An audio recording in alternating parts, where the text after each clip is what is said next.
नमस्कार, मेरा नाम डॉक्टर सुमित दिंडोरकर है और मैं एक एमडी होम्योपैथ हूँ। आज का हमारा विषय है होम्योपैथी और फीवर, बुखार।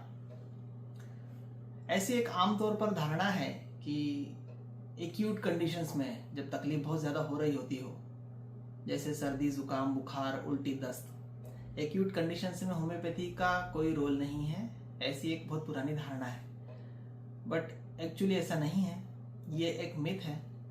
Homeopathy is one of the fastest method for curing any kind of acute disease. ये डिपेंड करता है कि दवाइयों का सिलेक्शन कैसा रहता है। खरगोन में ऐसे, जहाँ मैं प्रैक्टिस करता हूँ, यहाँ पर ऐसे 300-400 परिवार ऐसे हैं जिनको एक छींक भी आती है या दस्त भी हो, बहुत ज़्यादा वॉमिटिंग हो रही हो या बुखार हो, वहाँ पर भी तुरंत रिलीफ मिलता है ऐसे पेशेंट्स को। ऐसा नहीं कि उनको हफ्ते 2 हफ्ते में रिलीफ मिल रहा। तो जैसी बीमारी रहती है वैसा ट्रीटमेंट होम्योपैथी में रहता है। यदि बीमारी क्रॉनिक है, पुरानी बीमारी है, जिससे कई सालों से एक्जिमा की प्रॉब्लम है, स्किन डिजीज है, तो ऐसे केसेस में स्लो आराम मिलेगा, बिकॉज ये क्रॉनिक बीमारी है, जटिल बीमारी में आता है। बट अगर बीमारी एक्यूट है, उनमें जैसे बुखार भी एक एक्यूट डिजीज है, तो इसमें तुरंत आराम मिलेगा। उस हिसाब से डोजेस रहते हैं। अब मैं एज ए होम्योपैथ आपको बताना चाहूँगा कि एक होम्योपैथिक फिजिशियन होने के नाते मेरा क्या रोल है बुखार के अंदर। मेरा सबसे पहला इंटेंशन ये है कि लोगों को जहाँ तक हो सके पेशेंट को एंटीबायोटिक से बचाया जाए। मैं तो चूंकि प्योर होम्योपैथी प्रैक्टिशनर हूँ, बट हम लोग का इंटेंशन ही ये है कि एंटीबायोटिक से बचाया जाए। चूंकि एंटीबायोटिक का अर्थ ही है एंटीबायोटिक, बैक्टीरिया को मारने वाला। तो उनका कॉन्सेप्ट ये रहता है कि आप कीटाणुओं को मार दो, जिसके कारण बुखार हो रहा है, जिसके कारण इन्फेक्शन हो रहा है, तो आपका फीवर धीरे धीरे करके अपने आप ठीक हो जाएगा। वो फीवर कम करने के लिए एंटीपायरेटिक दवाइयाँ देते हैं। बट इस केस में क्या होता है, ऐसे केसेस में जब आप एंटीबायोटिक से बुखार को ठीक करते हैं, तो एंटीबायोटिक ने हुआ क्या, यहाँ पर बैक्टीरिया को किल कर दिया, एंटीबायोटिक कीटाणुओं को मार दिया, बट शरीर कमजोर ही रहा। शरीर को लड़ते नहीं आ रहा है अभी उस बैक्टीरिया से, राइट। तो ऐसे में इम्यूनिटी बूस्टअप नहीं हो पाएगी। आजकल मैं देख रहा हूँ हर 15 दिनों में बच्चों को बुखार आ रहा है, डॉक्टर्स के पास जाते हैं, एलोपैथ्स के पास में, वो यहाँ नीडल फिक्स कर देते हैं हमारे यहाँ पर कि हर 15 दिनों में बुखार आ ही रहा है, तो आप नीडल फिक्स रखो, 15 दिनों बाद फिर बुखार आएगा आपको, हम फिर आपको एंटीबायोटिक देंगे। इस बार ये नहीं तो और पावरफुल एंटीबायोटिक। ऐसी कई जनरेशन की एंटीबायोटिक के प्रति रेजिस्टेंस आ चुका है बैक्टीरियाज में। तो ये चक्र टूटना चाहिए। इसलिए बुखार के केस में हम लोग, इवन विदेशों में भी अगर आप देखेंगे ना, एलोपैथिक प्रैक्टिशनर जो विदेशों में प्रैक्टिस कर रहे हैं, फॉरेन में, वहां पर वो एंटीबायोटिक्स या स्टेरॉइड इसका उपयोग एकदम लास्ट मोमेंट पे करते हैं, जो एक्सट्रीम इमरजेंसी की कैटेगरी में आता है। अगर आप बुखार के किसी बच्चे को वहां पर लेकर जाएंगे, तो वो केवल वो बुखार की दवाई जो पैरासिटामोल हमारे यहाँ पे बहुत आसानी से मिल जाती है, जो बैंड है कई प्रकार की, इस प्रकार की आइबुप्रोफेन जैसी दवाइयाँ जो हमारे यहाँ पे इजीली मिल जाती है, वहां पर वो दवाइयाँ भी दी नहीं जाती। ऐसे मेरे कई ऐसे मित्र जो विदेशों में रहते हैं, उन्होंने बताया, डॉक्टर बोलते हैं वहां पर, देखिए समझदारी कितनी है कि वो डॉक्टर्स बोलते हैं कि यदि आपके बच्चे को बुखार है या कुछ है, तो आप केवल उसको ठंडे पानी से स्पॉन्जिंग करें और घर का ही कुछ तुलसी का काढ़ा और ये दें। ये वहां के डॉक्टर्स बोल रहे हैं। वो यहाँ तक पैरासिटामोल भी अवॉइड करने को बोल रहे हैं। और हमारे यहाँ पर धड़ल्ले से एंटीबायोटिक बच्चों को इस प्रकार से लगा दिया जाता है जैसे कि एकदम सामान्य सी बात है। खैर ठीक है। तो इसलिए मेरा इंटेंशन ये है फीवर के केस में कि बच्चों को जहाँ तक हो सके या पेशेंट को जहाँ तक हो सके एंटीबायोटिक से बचाया जाए, जिन लोग को बार बार एंटीबायोटिक लेकर बुखार को ठीक करना पड़ रहा है। और ये तभी पॉसिबल है जब धीरे धीरे करके उनकी इम्यूनिटी बढ़ेगी। अब हम लोग बात करते हैं जब मेरे पास कोई पेशेंट एक्यूट कंडीशन में फीवर के लिए आता है। जैसे मैं हर बार बताता हूँ, होम्योपैथी के अंदर किसी भी बीमारी की सैकड़ों दवाइयाँ हैं, तो fever is not an exceptional.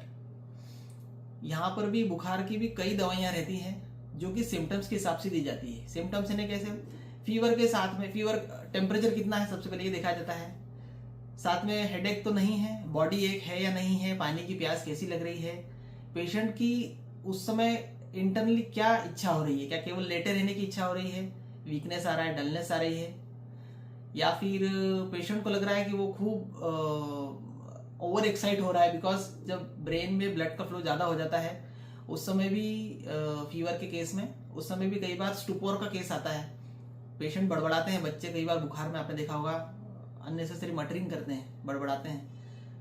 तो जब टेम्परेचर 100 को छू रहा है या 100 के ऊपर जा रहा है, उस समय का क्या मैनेजमेंट रहता है, वो सब ऑन द स्पॉट डिसीजन उस समय लिए जाते हैं।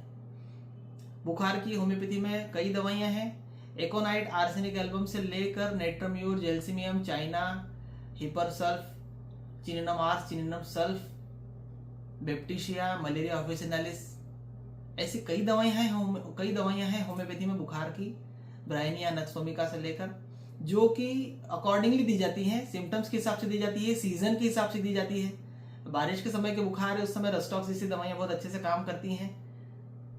वहीं अगर मान लीजिए चेंज ऑफ वेदर अगर हो रहा है, उस समय आर्सेनिक, ब्रायनिया जैसी दवाइयां बहुत अच्छे से काम करेंगी। जब दिन में गर्मी है और रात में ठंड है, इस प्रकार के चेंजिंग सीजन में बहुत अच्छे से काम करती है। एलोपैथी में वो देखते हैं ब्लड टेस्ट करके, यदि बच्चे को मलेरिया है, पेशेंट को, या मलेरिया पॉजिटिव है या फिर टाइफाइड पॉजिटिव है, तो उसके हिसाब से एंटीबायोटिक्स दिए जाते हैं। और यदि वायरल का केस है जहां पर केवल सीआरपी बढ़ा हुआ है, डब्ल्यूबीसी बढ़ा हुआ है, जो कि नॉर्मली सारे इन्फेक्शन में बढ़ ही जाते हैं, उस समय भी वो एंटीबायोटिक्स देते हैं। जबकि एंटीबायोटिक का काम है बैक्टीरिया को किल करना। वायरस के केस में एंटीवायरल के रूप में एलोपैथी में कोई स्पेसिफिक दवाइयां ज्यादा नहीं है। एंटीवायरस मेडिसिन आपने कभी सुना नहीं होगा, एंटीबायोटिक वर्ड सुना हुआ है मोस्टली। तो इसलिए ऐसे केसेस में सिम्टोमेटिक ही ट्रीटमेंट दिया जाता है। एंटीबायोटिक है, उनका नॉर्मल क्राइटेरिया है, देना ही है पेशेंट को। और होम्योपैथी में हम लोग सिम्टोमेटिक ट्रीटमेंट देते हैं। फिर वो बुखार मलेरिया के कारण आ रहा हो, टाइफाइड के कारण आ रहा हो, डेंगू के कारण आ रहा हो, चिकनगुनिया, वायरल फीवर हो, जीका हो, एंथ्रेक्स हो, है ना, आपका कोविड हो, या किसी भी कारण से इंसेफेलाइटिस जो बीच में चमकी बुखार आया था, किसी भी प्रकार से बुखार अगर आ रहा हो, सिम्टोमेटिक ट्रीटमेंट दिया जाए, वो प्रॉपरली ठीक होता है।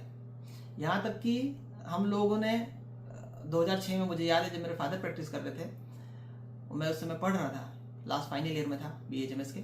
उस समय जो एक एपिडेमिक आया था चिकनगुनिया का, उस समय हम लोगों ने केवल दवाइयों से, होम्योपैथिक दवाइयों से लोगों का बुखार, चिकनगुनिया जैसा एपिडेमिक ठीक न केवल ठीक किया है, बल्कि उसको प्रिवेंट करने की दवाइयां भी दी। हम लोग 2 पुड़ियाएं देते थे, 2 दवाइयां देते थे उसके अंदर, जिससे उनका बुखार, जिन लोगों को फैमिली में नहीं आया है, वो अगर वो 2 पुड़ियाएं खा ले तो उनको फिर बुखार नहीं आएगा चिकनगुनिया का। सिमिलरली कोविड के समय में भी, आज से 3-4 साल पहले जब कोविड एपिडेमिक था, उस समय मैं खुद यहाँ पर 3 पुड़ियां त्रिशूल के रूप में देता था, जिनसे न केवल कोविड बल्कि डेंगू, मलेरिया, टाइफाइड, वायरल बुखार, chikungunya, swine flu, Zika virus, इन सारी दवाइयों का प्रिवेंशन उससे हो जाता था। तो होम्योपैथी में ट्रीटमेंट भी है, प्रिवेंशन भी है और फास्ट ट्रीटमेंट है बुखार का।